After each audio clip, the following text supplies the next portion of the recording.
तो कैसे हो मेरे भाई बंधु। आई होप आप सब बढ़िया होंगे और अपनी स्टडीज प्रॉपर तरीके से कर रहे होंगे। स्वागत है आपका बायो मॉलिक्यूल्स का लेक्चर नंबर 3 में। ये हमारा आखिरी लेक्चर होने वाला है। प्रीवियस 2 लेक्चर के अंदर हम लोग कवर कर चुके हैं कार्बोहाइड्रेट और प्रोटीन को। अब बचे हुए कुछ बायोमोलिक्यूल्स को हम लोग आज के इस लेक्चर के अंदर निपटाने वाले हैं। ठीक है, तो बने रहिए हमारे साथ और फटाक से इस चैप्टर को आज फिनिश करके जाते हैं। ठीक है, तो we have seen the carbohydrates. ठीक है, कार्बोहाइड्रेट्स के बारे में हम बात कर चुके थे। ठीक है, तो ऐसे क्विक रिकॉल कर लेते हैं कार्बोहाइड्रेट को लेकर। कार्बोहाइड्रेट के अंदर हम लोग ने मोनोसेक्राइड्स के अंदर ग्लूकोज और फ्रक्टोज के बारे में पढ़ा था। फिर हम लोग गए थे डाइसेक्राइड के ऊपर। डाइसेक्राइड के अंदर हम लोग ने 3 डाइसेक्राइड्स के बारे में बात की थी, माल्टोज, लैक्टोज और आपका सुक्रोज। ठीक है, जिनमें से माल्टोज और लैक्टोज आपके 2 रिड्यूसिंग शुगर्स हैं जो, और सुक्रोज आपका नॉन रिड्यूसिंग शुगर था। फिर हमने प्रोटीन पे प्रोटीन हम लोग ने देखा अमीनो एसिड आपके बहुत सारे टाइप्स के हो सकते हैं, बेसिक, एसिडिक और न्यूट्रल। ठीक है, according to their R group. जो आर ग्रुप की जगह से जो भी ग्रुप आता जाएगा उसके हिसाब से उसकी प्रॉपर्टी चेंज होती जाएगी। ठीक है, और फिर हम लोग ने essential non essential amino acids के बारे में बात की, ड्यूटेराइन के बारे में बात की थी कल। ठीक है, और स्ट्रक्चर ऑफ प्रोटीन को भी अच्छे से एनालाइज किया था। ठीक है, और फिर हम लोग ने टाइप्स ऑफ प्रोटीन पढ़ा था, फाइब्रस और ग्लोब्यूलर। ठीक है, फिर शेप और साइज के बेसिस में भी हम लोग ने 3-4 अलग अलग तरह के शेप पढ़े, primary shape, secondary shape, tertiary और क्वाटरनरी शेप। ठीक है, स्ट्रक्चर के बारे में डिस्कस किया था। आज हम देखने वाले हैं एंजाइम के बारे में। पहले लेट्स फटाक फटाक से खत्म करते हैं अपना। ठीक है, एंजाइम, तो आइए देखते हैं। Life is possible due to the coordination of various chemical reactions in living organism. An example is the digestion of food, absorption of the appropriate molecule, and ultimately production of energy. अब यहाँ पे अगर human body के अंदर कोई भी life है और वो अच्छे से काम कर रही है तो वो कुछ केमिकल रिएक्शंस के द्वारा वो कोऑर्डिनेशन हो पा रहा है लिविंग ऑर्गेनिज्म के अंदर, जैसे कि डाइजेशन ऑफ फूड अच्छे से हो पा रहा है, एब्जॉर्ब कर पा रहे हो फूड को, और अल्टीमेटली उस फूड से आप एनर्जी एक्वायर कर पा रहे हो। तो ये सब कुछ केमिकल रिएक्शन के कारण हो रहा है, ये लाइफ पॉसिबल तभी है। ठीक है, this processes involves a sequence of reactions, and all these reactions occur in the body under very mild condition. अब ये जितने भी रिएक्शंस हो रहे हैं ये सीक्वेंस में हो रहे हैं और एक माइल्ड कंडीशन अगर उनको मिलेगी तो वो रिएक्शन होगी। अब इस रिएक्शन को कंप्लीट करने के लिए हम लोग बॉडी हमारी कुछ एंजाइम्स, कुछ बायोकैटलिस्ट की हेल्प लेती है ताकि वो रिएक्शन जल्दी हो पाए। Almost all the enzymes are globular protein. अब ये एंजाइम्स कुछ नहीं है, प्रोटीन का ही एक पार्ट है। ठीक है, और ये आपके ग्लोबुलर प्रोटीन्स ही होते हैं basically all the enzymes. Enzymes are very specific और for a particular reaction and for a particular substrate. किसी पर्टिकुलर सबस्ट्रेट या पर्टिकुलर रिएक्शन के लिए एक स्पेसिफिक एंजाइम फिक्स होता है कि वो उसी रिएक्शन को परफॉर्म करेगा या फिर उसी सबस्ट्रेट के साथ बाइंड करेगा। अब they are generally named after the compound. अब ये जिस कंपाउंड या फिर जिस कंपाउंड के रिएक्शन में ये इन्वॉल्व होते हैं एंजाइम, उन्हीं से उनका नेम को डिराइव किया जाता है। ठीक है, कंपाउंड और the class of compounds upon which they work. जैसे अगर एग्जांपल देखें हम मेल्टोज को जो एंजाइम ब्रेक करने में मदद करता है ग्लूकोज में, दे आर माल्टेज। ठीक है, तो माल्टोज को ब्रेक करने के लिए हमारे पास एंजाइम कौन से हैं? माल्टेज। ठीक है, sometimes enzymes are also named after the reaction. कभी कभी एंजाइम कुछ रिएक्शंस के नेम के बाद दिए जाते हैं, जैसे कि where they are used. For example, catalyst the oxidation of one substrate with simultaneous reduction of another substrate are named as oxidoreductase। Simple, जैसे हमारे पास ऑक्सीडेशन रिडक्शन रिएक्शंस होते हैं, उनके अंदर जो एंजाइम्स को हम लोग यूज करते हैं वहां पे हम लोग क्या लगा दे रहे हैं, ऑक्सीडो रिडक्शन की जगह रिडक्टेस लगा रहे हैं।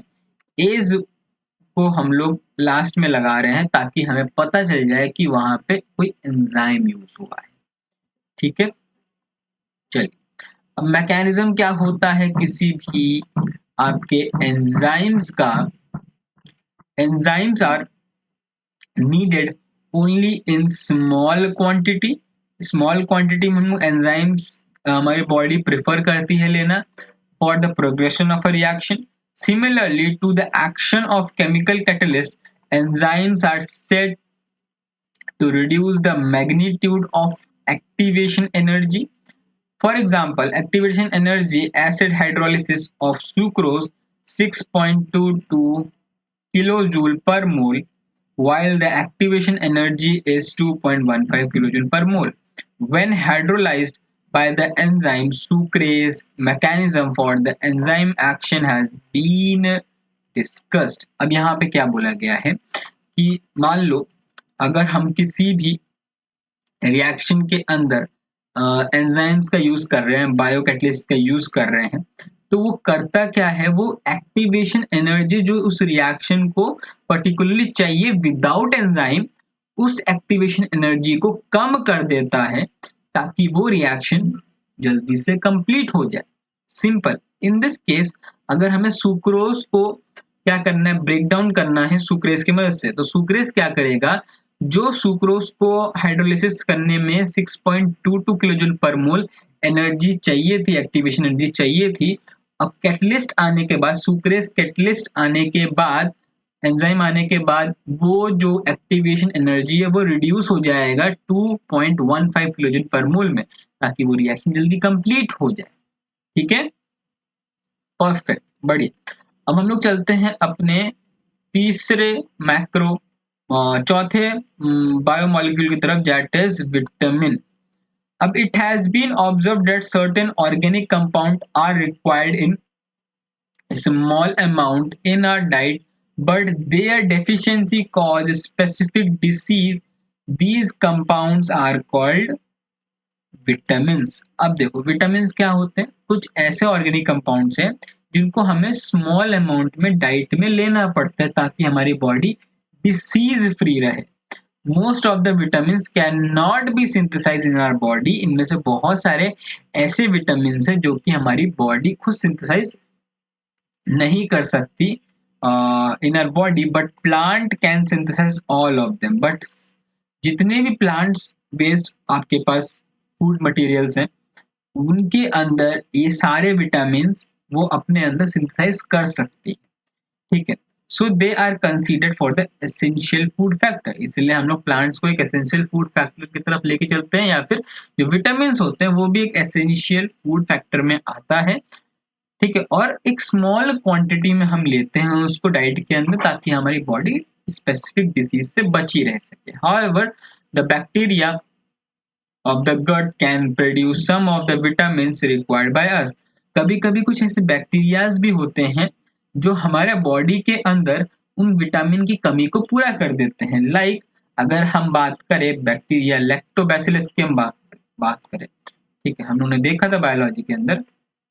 ठीक है, लैक्टोबैसिलस हमारे अंदर क्या करता है, विटामिन B12 को क्या करता है, बढ़ाता है, विटामिन B12 को बढ़ाता है।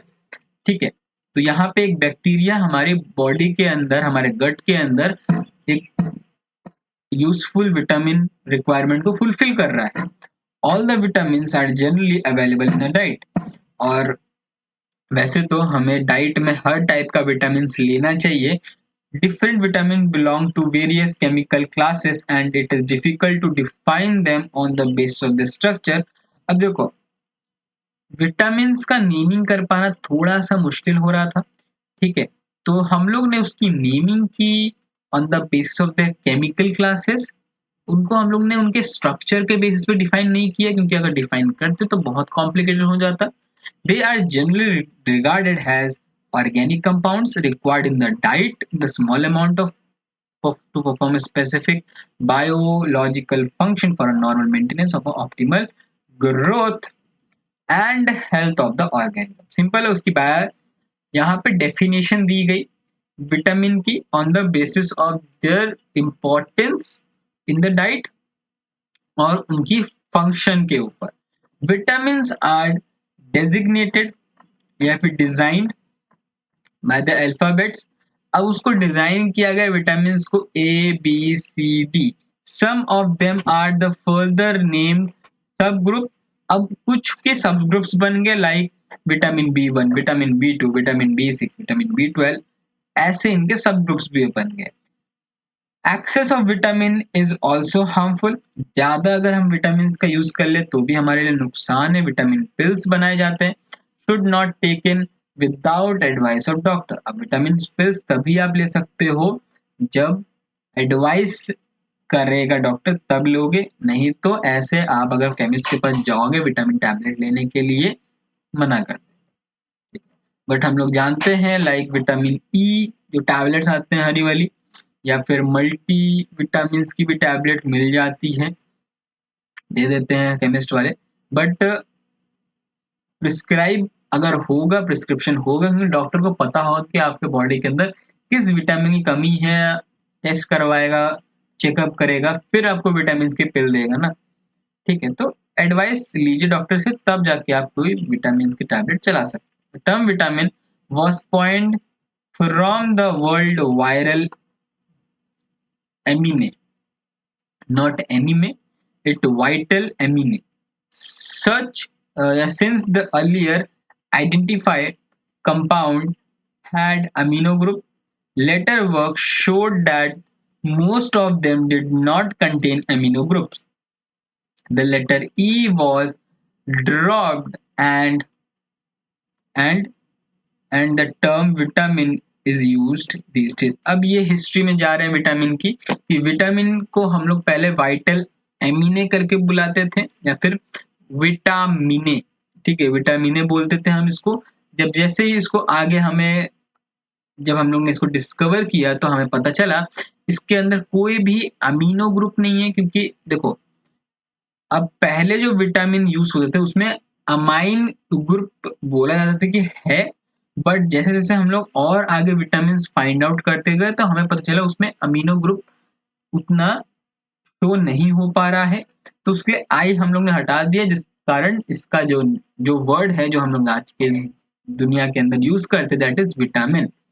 ठीक है, चलिए अब क्लासिफिकेशन करते हैं विटामिन को। विटामिन को हम लोग ने depending on the solubility in water, water और फैट के सॉल्युबिलिटी के हिसाब से उसको दो पार्ट में क्लासिफाई किया है। One is fat soluble vitamin, जो कि ऐसे विटामिन है जो कि फैट्स ऑयल्स में सॉल्युबल हो जाते हैं और वाटर में इनसॉल्युबल रहते हैं, लाइक ADK,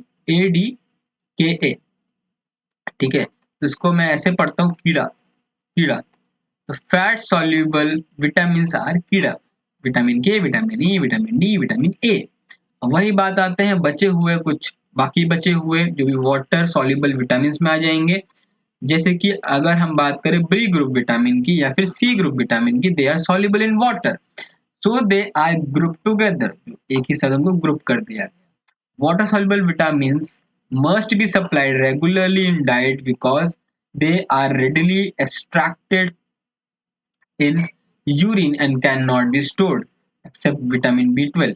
विटामिन B12 को छोड़कर हमारे बॉडी के अंदर vitamin B, vitamin C store नहीं हो पाता है, उसको हम यूरिन के थ्रू एक्सक्रीट आउट कर देते हैं। तो इसलिए हमें डेली बेसिस में विटामिन बी, विटामिन सी चाहिए होता है हमारी बॉडी को। Some important vitamin their source and disease cause by their deficiency are listed. अब यहाँ पे हम लोग कुछ विटामिन के इंपॉर्टेंस के बारे में जानेंगे, कहाँ से आता है उसका सोर्स, और डिसीज के बारे में जानेंगे क्विक तरीके से। चलिए, विटामिन ए। विटामिन ए आपको मिलेगा fish liver oil, carrot, butter milk, and milk. ठीक है, अब ये किस डेफिशिएंसी डिसीज को ट्रीट करता है?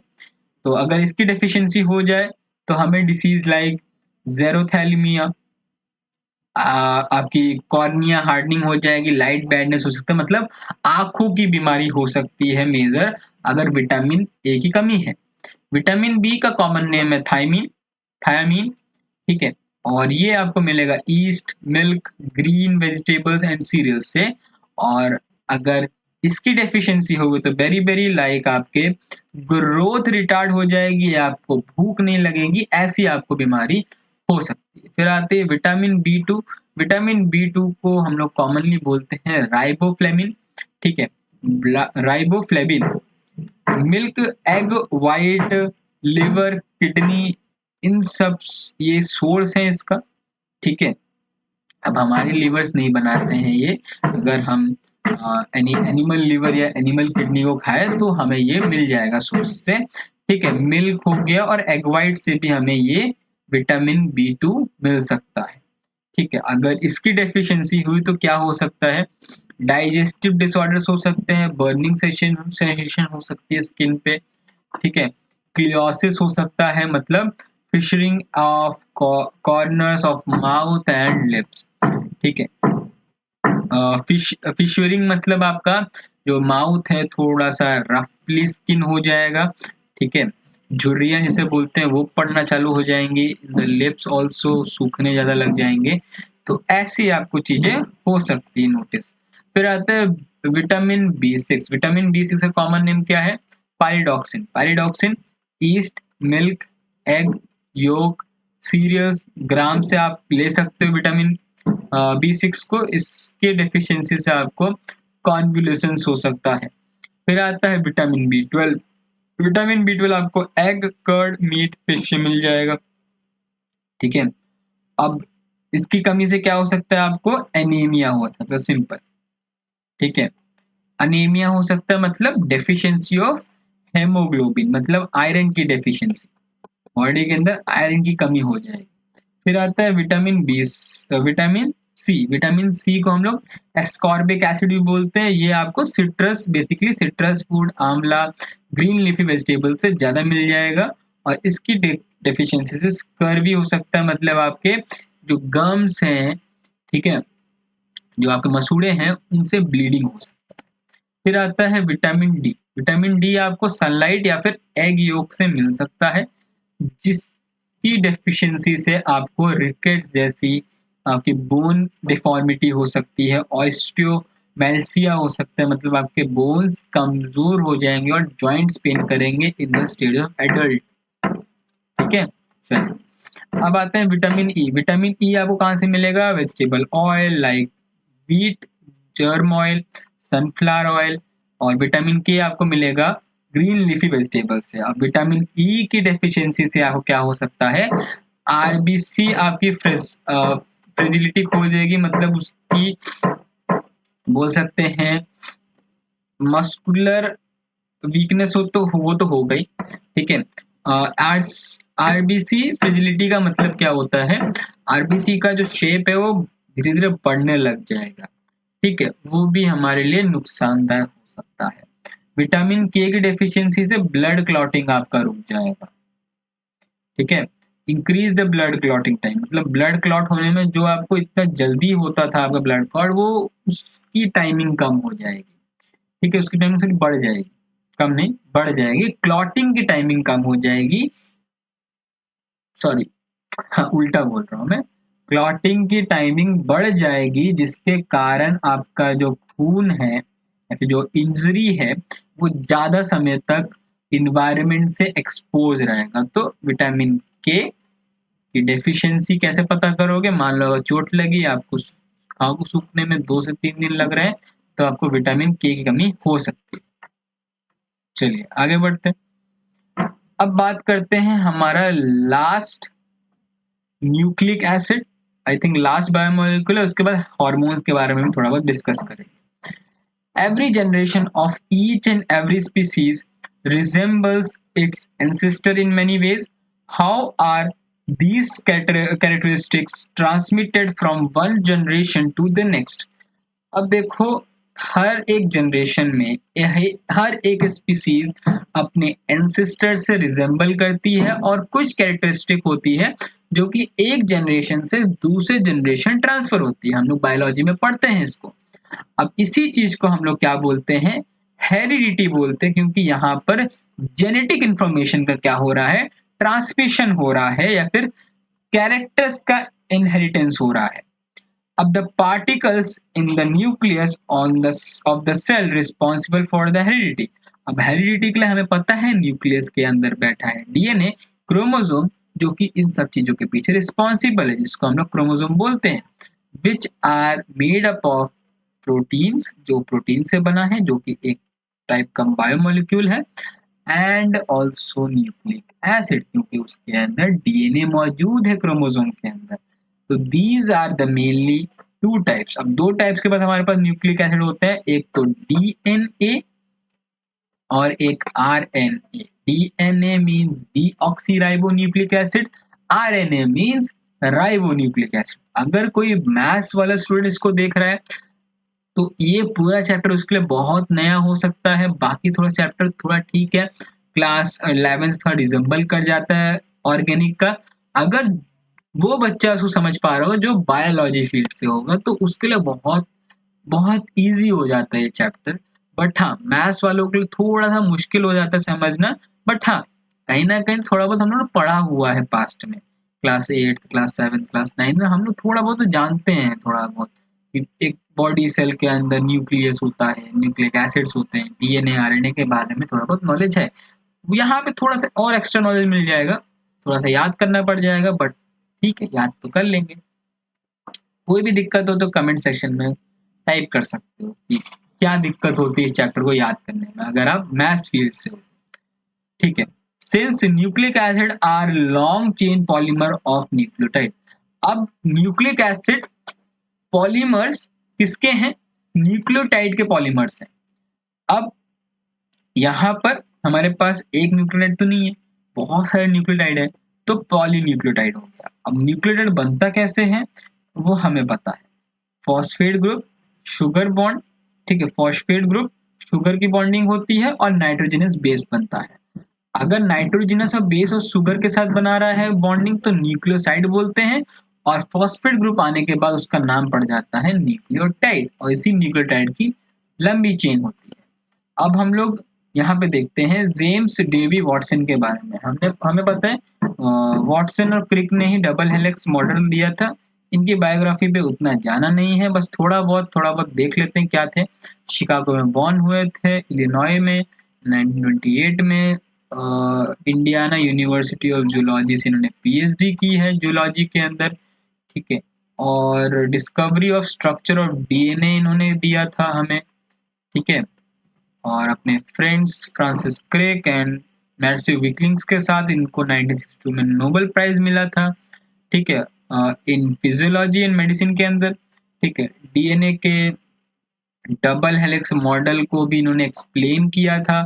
ठीक है, और हाँ, इन्होंने ये भी बताया था alternating unit of phosphate and sugar deoxyribose, they the rungs are each composed of the pair of purine and pyrimidine। अब जो बेसिस है, नाइट्रोजनस बेसिस है डबल हेलिक्स डीएनए के स्ट्रक्चर के अंदर, एक प्यूरिन एक पायरिमिडीन से लिंक्ड है। अब ये प्यूरिन क्या होता है, पायरिमिडीन क्या होता है, ये हम लोग बायोलॉजी में पढ़ते हैं। ठीक है, फॉर योर इंफॉर्मेशन। ठीक है, यहाँ पे हमें केमिस्ट्री के अंदर इतना जाना नहीं है। मॉलिक्यूलर बायोलॉजी के अंदर इन्होंने बहुत अच्छा फाउंडेशन रखा था, और इन्होंने रिकॉम्बिनेंट डीएनए टेक्निक्स का भी यूज किया था। ठीक है, और इनके इस फील्ड में भी इन्होंने रिवोल्यूशन लेकर आया। इतना ही जानो काफी है। ठीक है, आगे बढ़ते हैं। अपन देखते हैं न्यूक्लिक एसिड का स्ट्रक्चर, केमिकल कंपोजिशन। आपको ये सारे स्ट्रक्चर बेसिकली ज्यादातर याद नहीं रखना है। ठीक है, ग्लूकोज है इसके अंदर। अब कौन से डीएनए के आरएनए के अंदर कौन सा हम लोग यूज करते हैं शुगर को, वो थोड़ा देख लो। ठीक है, अब डीएनए को जैसे ही हम लोग हाइड्रोलाइज करेंगे, आरएनए को हाइड्रोलाइज करेंगे, हमें एक पेंटोज शुगर मिलेगा, फॉस्फोरिक एसिड मिलेगा, nitrogen containing heterocyclic compounds like जो नाइट्रोजन बेस जिसे हम बोल रहे हैं in DNA molecule sugar is beta deoxyribose. Beta deoxyribose मतलब यहाँ पर ऑक्सीजन की कमी है यहाँ पे। बीटा डी राइबोस के अंदर सेकंड पोजीशन पे OH लगा है, but beta D 2 D oxy ribose के अंदर 2 क्यों बोला है, क्योंकि सेकंड नंबर ऑफ कार्बन के अंदर डी ऑक्सी हुआ है, मतलब ऑक्सीजन हटा है। ठीक है, वहां पर जहां पर अगर आरएनए की बात करें तो आरएनए के अंदर वो ऑक्सीजन मौजूद है, इसीलिए उसको हम लोग बीटा डी राइबोस। यहाँ पे कंपैरिजन पूछ सकता है किस कार्बन नंबर पे ऑक्सीजन नहीं होता है डीएनए में, या फिर आरएनए नाम क्या हो सकता है उसको यहाँ पे बोला अगर पूछ सकता है। ठीक है, चलिए अब डीएनए कंटेन्स 4 बेसेस। अब डीएनए के पास 4 बेस होते हैं और आरएनए के पास भी 4 बेस होते हैं, बट एक बेस यहाँ पर अलग होता है डीएनए और आरएनए के बीच में। ठीक है, adenine, guanine, cytosine, thymine. But RNA के अंदर थाइमिन की जगह हम लोग यूरेसिल यूज करते हैं। ठीक है, आरएनए के अंदर यूरेसिल होता है, इसीलिए डीएनए और आरएनए में बहुत ज्यादा फर्क आ जाता है। ठीक है, जो डीएनए काम कर सकता है वो आरएनए भी काम कर सकता है, बट डीएनए ज्यादा स्टेबल हो जाता है एज कम्पेयर टू आरएनए। उनके स्ट्रक्चर थोड़े बहुत बहुत बहुत ज्यादा अलग होता है। डीएनए जहाँ पे डबल स्टैंडर्ड होता है, आरएनए वहीं सिंगल स्टैंडर्ड होता है। ठीक है, तो यहाँ पे हम लोग ये जान सकते हैं। ठीक है, चलिए तो यहाँ पे एडेनिन, गुआनिन, साइटोसिन, थाइमिन और यूरेसिल के स्ट्रक्चर्स हैं। स्ट्रक्चर आपको बिल्कुल ध्यान नहीं रखना है, बिल्कुल याद नहीं रखना है, नहीं पूछा जाता है। ठीक है, तो आगे बढ़ते हैं हम। अब यहाँ देखो स्ट्रक्चर ऑफ न्यूक्लिक एसिड यहाँ पे पूछा गया है। न्यूक्लिक एसिड का स्ट्रक्चर हमें ध्यान रखना है, कैसे एक न्यूक्लिक एसिड पूरा कंप्लीट होता है। तो यहाँ पे देखो फर्स्ट पोजीशन पे शुगर ग्रुप लगा रहता है। ठीक है, शुगर ग्रुप के फर्स्ट पोजीशन पे आपका बेस सेटअप हो जाएगा। बेस लगेगा तो ये बन जाएगा न्यूक्लियोसाइड, और न्यूक्लियोसाइड के बाद हमारे पास फिफ्थ नंबर पे, कौन से नंबर पे, फिफ्थ पोजीशन पे, उसी शुगर के फिफ्थ पोजीशन पे हमारा फॉस्फोरिक एसिड फॉस्फेट ग्रुप लग जाएगा, तो ये कंप्लीट बना देगा एक न्यूक्लियोटाइड। और ऐसे ही न्यूक्लियोटाइड जुड़ते जाएंगे 5 एंड 3 नंबर ऑफ कार्बन, मतलब जो दूसरा न्यूक्लियोटाइड आएगा, एक न्यूक्लियोटाइड दूसरा न्यूक्लियोटाइड, अब वो आपस में जब जुड़ेंगे थर्ड नंबर ऑफ कार्बन और फिफ्थ नंबर ऑफ कार्बन जिससे फॉस्फेट ग्रुप जुड़ा है। देखो यहाँ पे अगर दूसरा हमें न्यूक्लियोटाइड जोड़ना हो तो यहाँ से जुड़ेगा, थर्ड नंबर ऑफ कार्बन से जुड़ेगा, और फिफ्थ नंबर ऑफ कार्बन जो दूसरे न्यूक्लियोटाइड का होगा वो इससे जुड़ेगा। ऐसे ही पूरी की पूरी चेन बनती चली जाएगी, पॉलीन्यूक्लियोटाइड बन जाएगा और हमारा डीएनए न्यूक्लिक एसिड बन के तैयार हो जाएगा। Information regarding the sequence of nucleotides in the chain of nucleic acid is called a primary structure। अब इंफॉर्मेशन है regarding sequence of nucleotide in the chain, इसको हम लोग प्राइमरी स्ट्रक्चर बोलते हैं। Nucleic acid have a secondary structure also. Nucleic acid के पास secondary structure भी होता है। James Watson and Francis Crick gave a double stranded helix structure of for DNA। अब जेम्स वॉटसन और फ्रांसिस क्रिक ने इसका डबल हेलिक्स स्ट्रक्चर दिया था डीएनए का। Two nucleic acid chains are wound about each other. अब जो दो न्यूक्लिक एसिड की जो चेन है या फिर स्ट्रैंड है वो आपस में कॉइल्ड है एक राइट हैंडेड फैशन के अंदर। The two strand are complementary to each other. अब कॉम्प्लीमेंटैरिटी है दोनों की, अगर एक 5' to 3' होगा तो दूसरी स्ट्रैंड होगी 3' to 5'। इसे हम कॉम्प्लीमेंटैरिटी बोलते हैं। बायोलॉजी का पार्ट है, यहाँ पे इतना ज्यादा कंफ्यूज मत होइए। और जो नाइट्रोजनस बेसिस है वो हाइड्रोजन बॉन्ड से आपस में चिपके हुए हैं। ठीक है, ए और टी आपस में चिपके हुए हैं और जी और सी इन केस ऑफ डीएनए। अब ए और टी आपके डबल हाइड्रोजन बॉन्ड चिपके हुए हैं और जी और सी आपके ट्रिपल हाइड्रोजन बॉन्ड, ठीक है, complementary to each other because the hydrogen bonds are in the secondary structure of RNA. Single stranded helix is present which sometimes folds back on itself. RNA molecules are the three types and they perform different function. RNA molecules आपके तीन type के होते हैं, same यहाँ पे RNA में भी जाते हैं पर स्ट्रक्चर थोड़ा अलग हो जाता है, स्ट्रक्चर वो सिंगल स्टैंडर्ड बन जाता है आरएनए में। अब यहाँ आरएनए बहुत अच्छा काम करता है, पहला तो मैसेंजर की तरह काम कर सकता है, राइबोसोम बना सकता है और ट्रांसफर आरएनए भी होते हैं जो कि हमारा प्रोटीन बनाने में काम आते हैं। अब जो हरगोविंद खुराना जी हैं, इन्होंने क्या किया था, इन्होंने मेथड निकाला था जिससे हम ये पता लगा सके कि कितने बेस पेयर्स की सीक्वेंस मिलके एक प्रोटीन बनाते हैं। तो इन्होंने ये किया था कि हमारे पास टोटल 64 कोडॉन्स इन्होंने दिए थे। कोडॉन्स क्या बोलते हैं, तीन बेस पेयर के सीक्वेंस मिलके एक अमीनो एसिड के लिए कोड करते हैं, इन्होंने ऐसा बोला था, ठीक है, ऐसा उन्होंने बोला था। और इन्होंने क्या किया था, परमुटेशन कॉम्बिनेशन लगाकर, ठीक है, परमुटेशन कॉम्बिनेशन लगाकर इन्होंने बताया था कि कुछ कुल मिला के 64 कोडॉन्स होंगे जिनके कारण 20 अमीनो एसिड का पूरा क्या होगा, सिंथेसाइज होगा बॉडी के अंदर, ठीक है।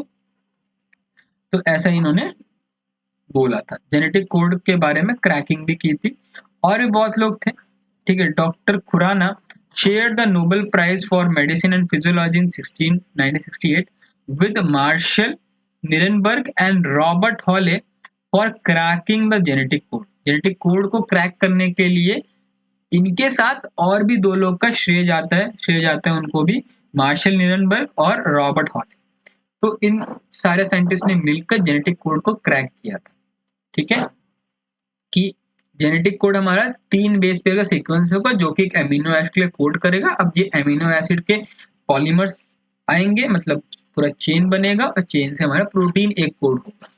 तो ये सब चीजें उन्होंने क्रैक की। चलिए, डीएनए फिंगरप्रिंटिंग भी एक यूनिक टेक्निक है, ये सब हम लोग बायोलॉजी में पढ़ते हैं।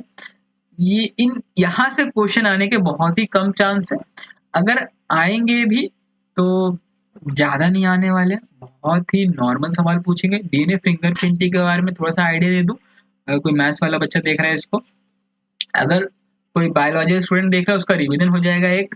तो डीएनए फिंगरप्रिंटिंग में क्या करते हैं हम लोग, सिंपल एक यूनिक फिंगरप्रिंट्स होता है हर एक डीएनए का, ठीक है, और दुनिया में जितने भी लोग अलग हैं एक दूसरे से वो सिर्फ 0.01% डीएनए के कारण है।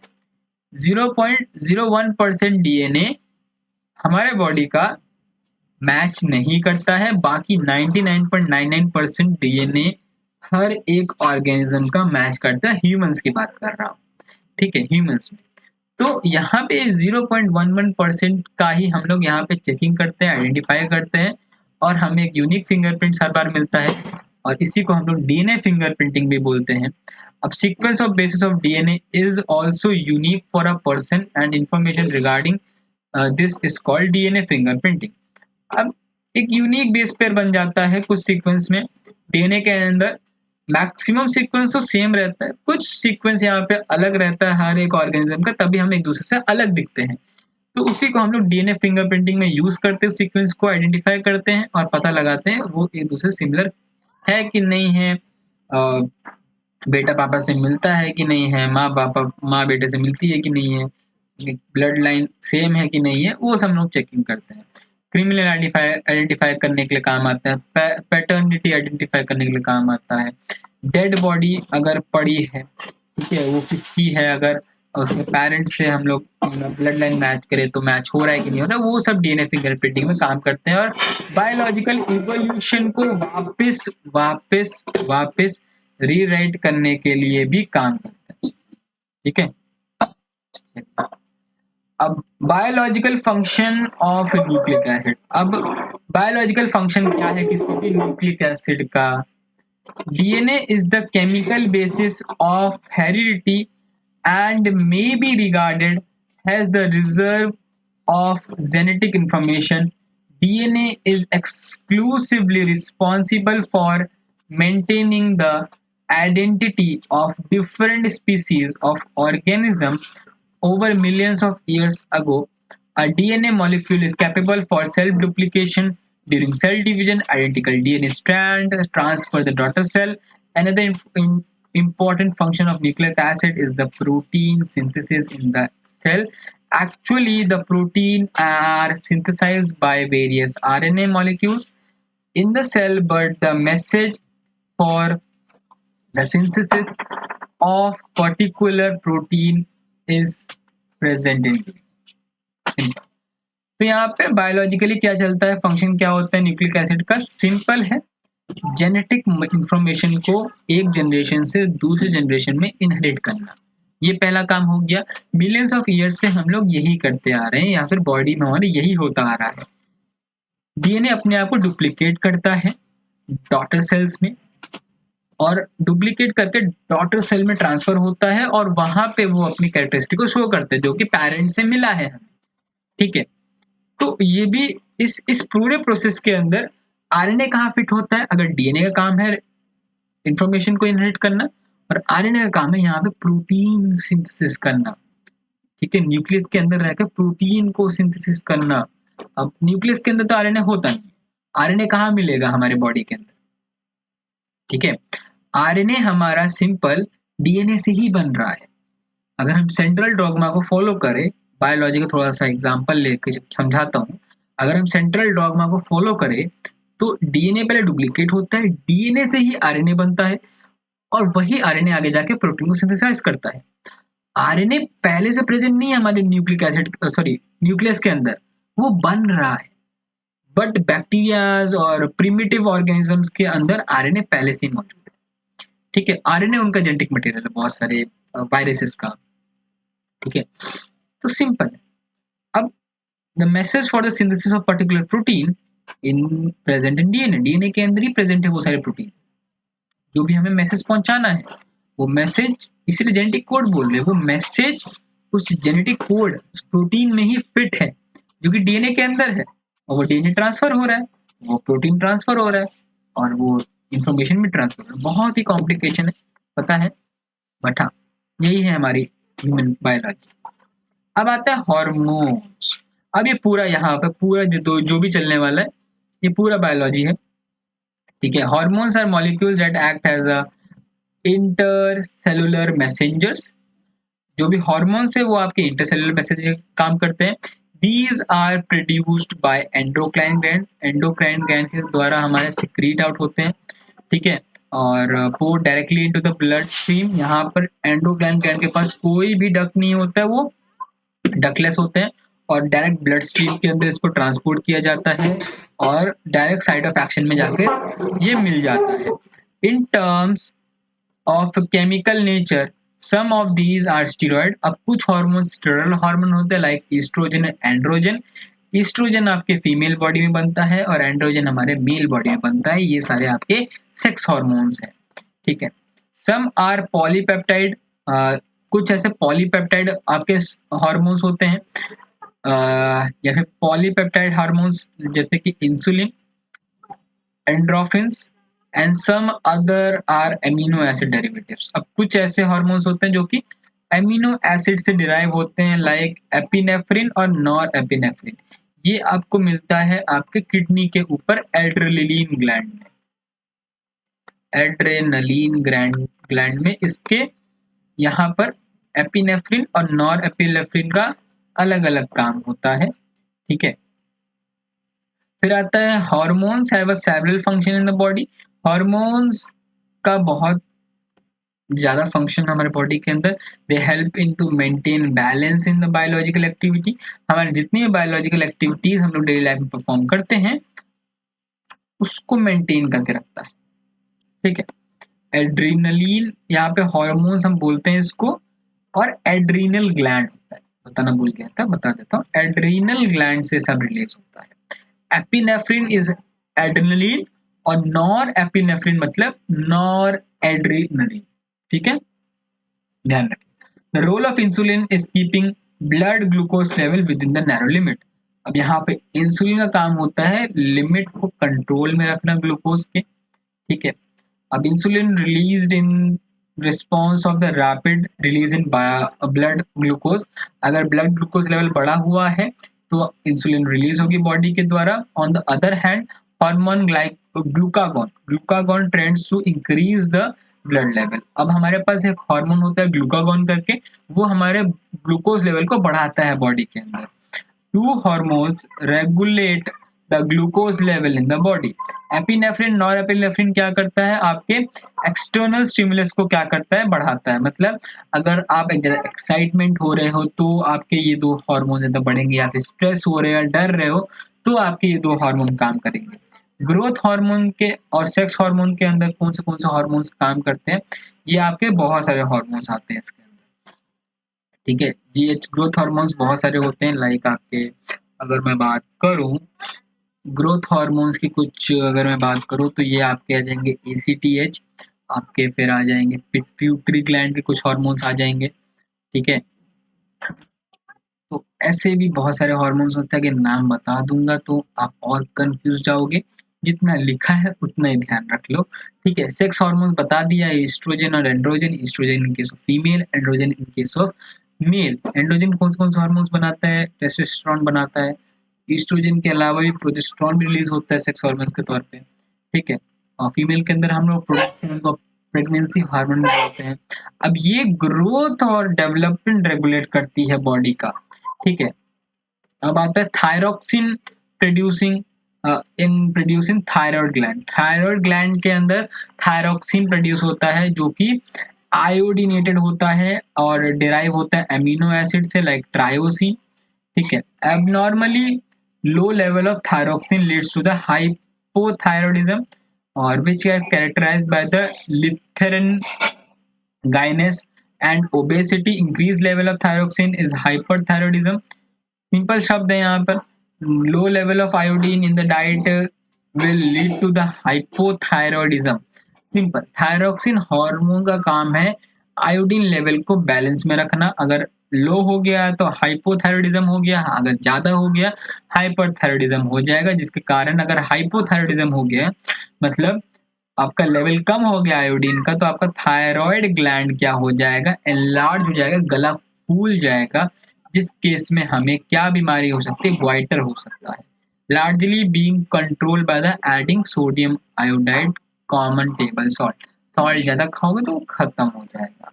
ठीक है, steroid hormone are produced by adrenal cortex. Adrenal cortex के द्वारा आपके स्टेरॉइडल हार्मोन्स बनते हैं।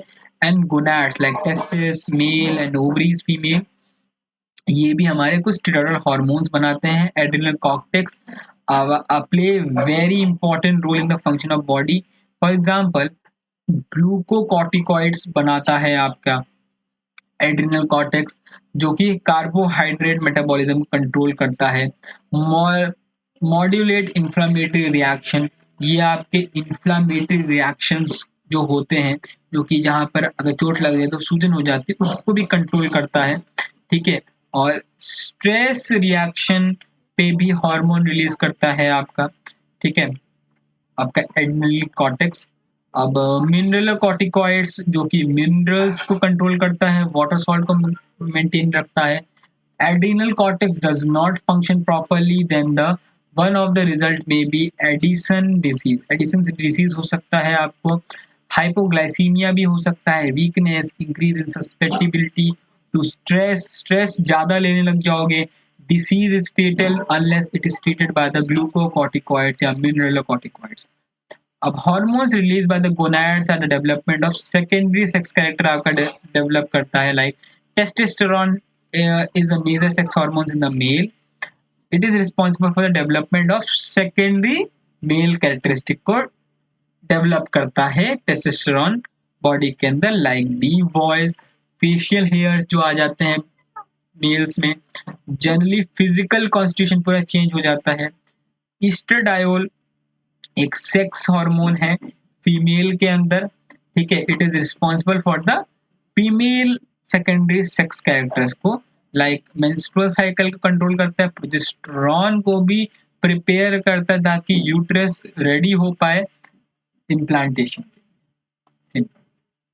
तो इसी के साथ हमारे यहाँ पे चैप्टर खत्म हो जाता है। यहाँ पे कुछ क्वेश्चन है, इसको फटाक से आंसर कर लेते हैं, देखते हैं। आइए, why can not vitamin C can be store in the body? Vitamin C क्यों नहीं स्टोर हो पाता है बॉडी के अंदर? क्योंकि ये वाटर सॉल्युबल है, यूरिन के थ्रू एक्सक्रीट आउट हो जाता है, ठीक है, इसीलिए वाटर सॉल्युबल है। What products would be formed when the nucleotide from DNA containing thymine is hydrolyzed? अब क्या प्रोडक्ट हमें मिलेगा न्यूक्लियोटाइड को हाइड्रोलाइज करने पर? एक आपको पेंटोज शुगर मिलेगा, ठीक है, पेंटोज शुगर मिलेगा, प्लस आपको मिलेगा नाइट्रोजनस बेस फॉस्फोरिक एसिड, ठीक है, ये आपके हाइड्रोलाइज कंपाउंड्स होंगे जब आपका डीएनए हाइड्रोलाइज न्यूक्लियोटाइड हाइड्रोलाइज हो। फिर आता है when RNA is hydrolysed there is no relationship among quantities of different basis obtain. क्यों? क्योंकि RNA is single stranded, RNA के अंदर सिंगल स्ट्रैंड होता है, इसके कारण यहाँ पर कोई भी हमें बेसिस के रिलेशन नहीं मिलते हैं। लाइक जैसे कि डीएनए के अंदर क्या होता है, डीएनए के अंदर डबल हेलिक्स मॉडल होता है, जिसके कारण हमें पता चल जाता है प्यूरिन पिरामिडीन से बाइंड है। बट आरएनए में ऐसा नहीं होता है, क्योंकि आरएनए के जो स्ट्रैंड होती है वो सिंगल स्ट्रैंड होती है। यहाँ पे सिंपल इसका ये आंसर, ठीक है। चलिए, इसी के साथ हमारा ये चैप्टर पूरा फिनिश हो जाता है। आई होप आपको मजा आया होगा इस चैप्टर को समझने में, और अगर मजा आया तो लाइक कीजिए, चैनल पे नए हैं तो सब्सक्राइब कीजिए, ऐसे ही कंटेंट आपको मिलने वाले हैं, ठीक है। और अपनी पढ़ाई प्रॉपर तरीके से करते रहिए। Bye bye, see you in the next.